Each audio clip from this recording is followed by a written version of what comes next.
the first thing on my list, which opened the year off and set the tone, we didn't know how much, but it was Kobe.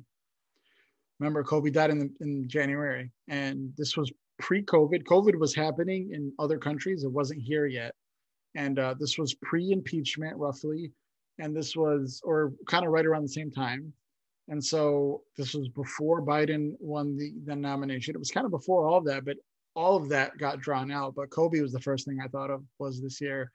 The second thing was the election, Biden winning, the historic nature of Kamala. We didn't really get to see Biden campaign how he would normally campaign. There wasn't any big rallies or anything. That's because the third thing on my list is COVID, right? That set the tone for the whole year. Everybody was affected by it, whether you knew somebody or your life was impacted because you couldn't see your grandkids or whatever it was. I thought COVID was there.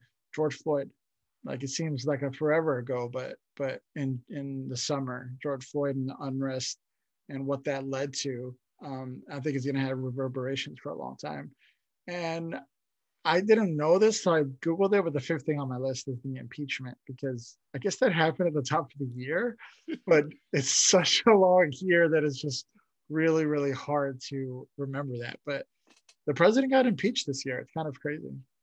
Well, I will tell you, I have essentially the same five, no particular order, but I'm going to add a sixth, and I'm going to give you, and we'll visit this near the end, but my sixth is Versus. Now that's weird. A celebration. But the reason why Versus is on that list is because it's very symbolic of how we had to adapt, right? So it's Versus is maybe that cultural point, but it's really just a very significant event in the larger adaptation, especially as relates to pop culture and many of the things that we come to enjoy. And but let's go back and start with your number one, Kobe, dude. I can't believe how that impacted me. Yeah. I was in tears the entire time. Mm-hmm. I don't boo-hoo. I just the tears just run down my face. And I was watching CNN started their year in review, and when Michael started talking and it got Michael upset, it was just remarkable how that impacted us all. What was next to you? The election. Yeah. I will tell you, I think the thing that's so crazy, and it's kind of like the heart of the show, what we call multitask, is the election is such a big story on a multitask level, right? Biden got more votes than anyone in history. The historic nature of Kamala, the way that Biden came back in the primaries, the importance of the Black vote, how Trump, I don't know, we haven't talked about this. I definitely thought that Trump's numbers were going down. Not only did I think he was going to lose, and I knew he was going to lose, but I thought he was going to lose with less votes than he got in 2016. I didn't think he'd get. He also got the second most votes of everybody ever. Right. So I think to your point, it's kind of why we started to show the multitask, because we could do an entire top 5 elements or top 5 surprises of the election. It's crazy. The third thing was COVID, which is all connected to everything at some point for this year. Yeah. Well, you know what's interesting?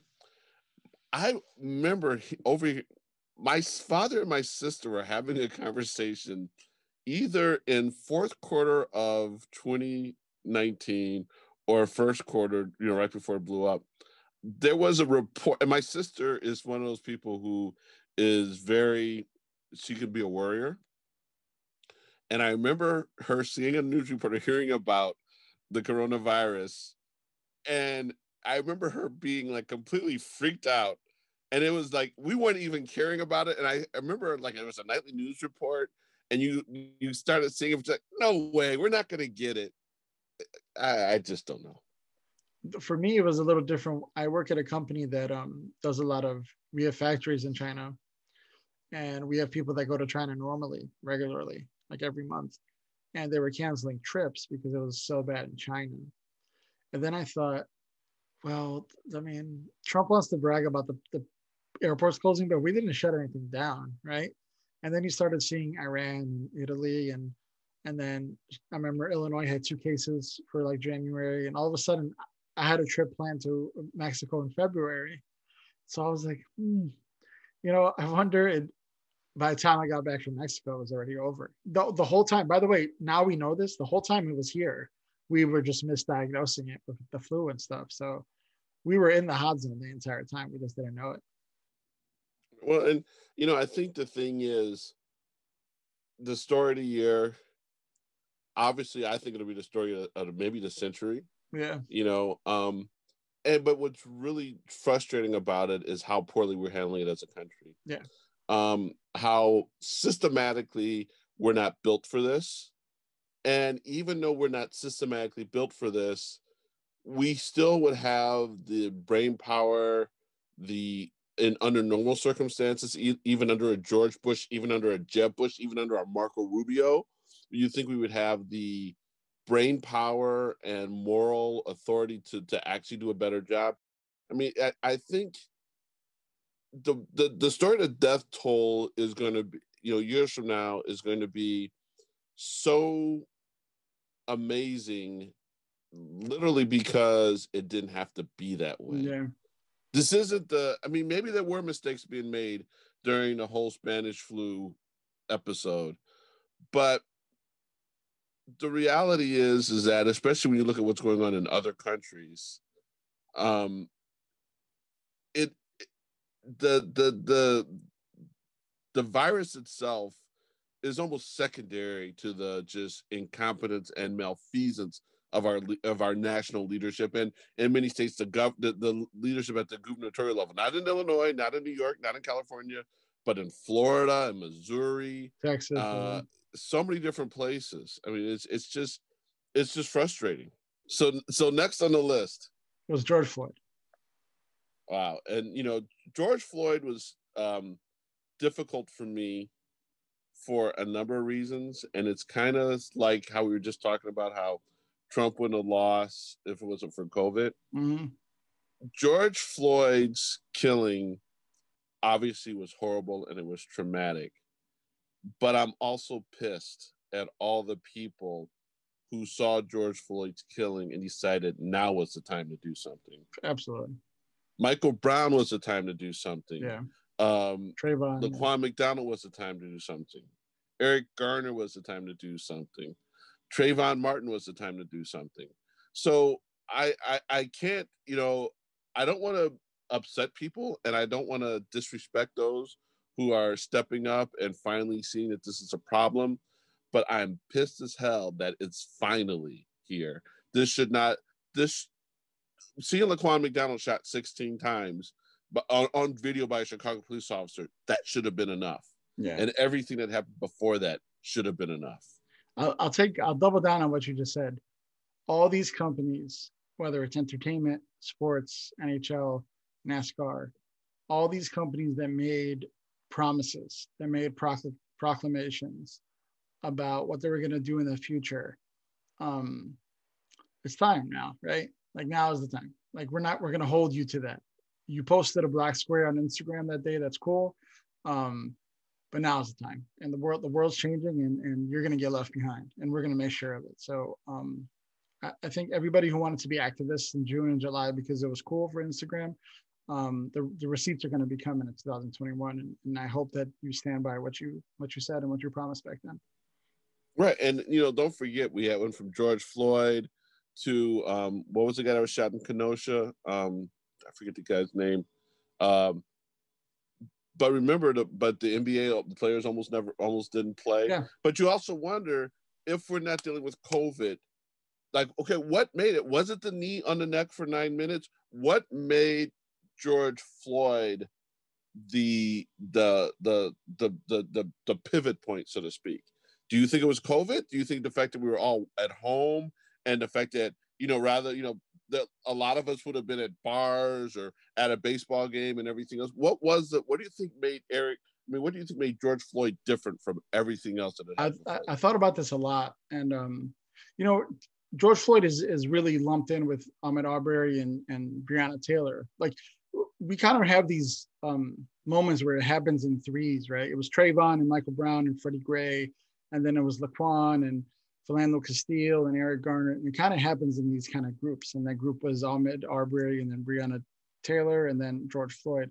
I think what happened with George Floyd was we've never had it so close and so vivid. You know, we have these camera phones and everything's so high quality, but Eric Garner's video was very, very blurry, very choppy, and there wasn't a video for Trayvon. Michael Brown, there was pictures of him lying in the street, but there wasn't a video. And George Floyd was this HD. She was 2-3 feet away from her, and God bless her, who had the bravery to sit there and record the whole time. And you could hear him. You could hear him struggle to breathe. You could hear him.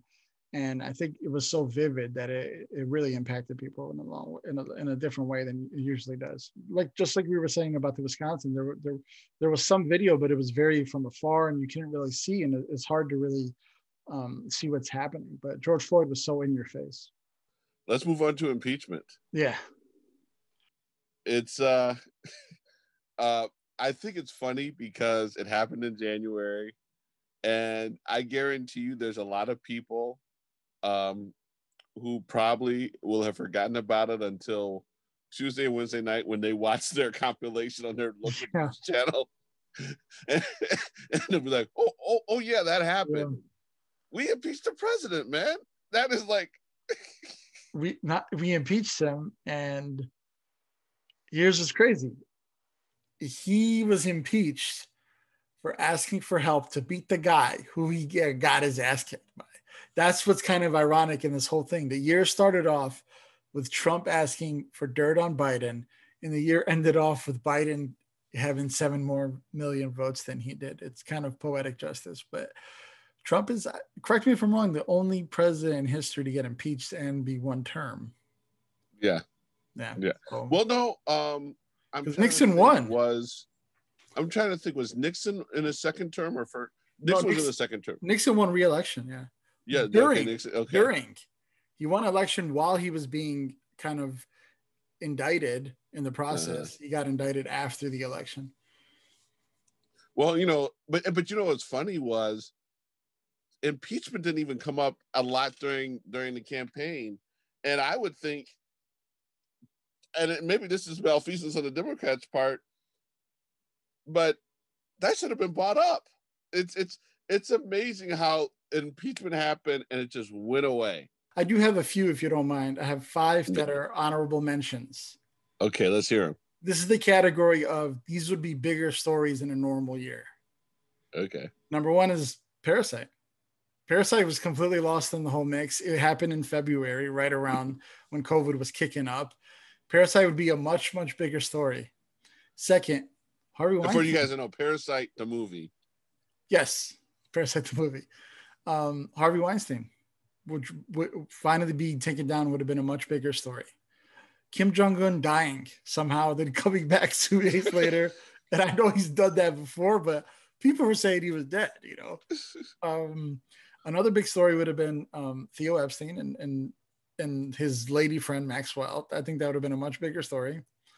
And then lastly are the deaths of Chadwick Boseman. I think that was kind of overshadowed because of everything going on. But and RBG, who I think because it was an election year and everybody was trying to fill her seat the day it happened, I think we would have kind of lived in her legacy a little longer if it wasn't an election year. Well, I think the thing your honorable mentions were strong, and I think one of the things that happens there is, and I'm not sure if it happens in other circles, but obviously on Twitter and other social media, people oftentimes talk about 2020 from the standpoint of a screenwriter or a movie, and people are saying no one could write this. It literally was and continues to be, and we still have 5 more days or 4 more days, where just the absolute craziness is going to continue. And I think the thing that is so frustrating, it goes, again, like I said, it goes back to the multitask. There's so many different things happening, because even when you look at all of the different elements, all of the different things we talked about, and then your 5 honorable mentions, there's multiple levels. The George Floyd thing, when you go back and you take it to what happened in Minneapolis, where all of the members of the city council said they're going to defund the police, and they didn't defund the police. when you look at what happened here in Chicago, where, Lori is, becoming a hero because of her response to COVID, and then being a little bit more controversial because how she dealt with the riots, to now you have the whole situation where the police, had the wrong, the wrongful search. There's just so many different elements. Yeah. The people who were protesting J.B. Pritzker, these were anti-Semitic protests. Yeah. There's so, like you said, with your, especially with your, Honorable Five. And I think the thing that'll be fascinating is you and I think you've done a deeper dive than I have, but I've done a pretty deep dive. But you and I are going to be watching those year in reviews, and there's going to be 4 or 5 things we're going to both be like, oh, we're going to literally be shocked.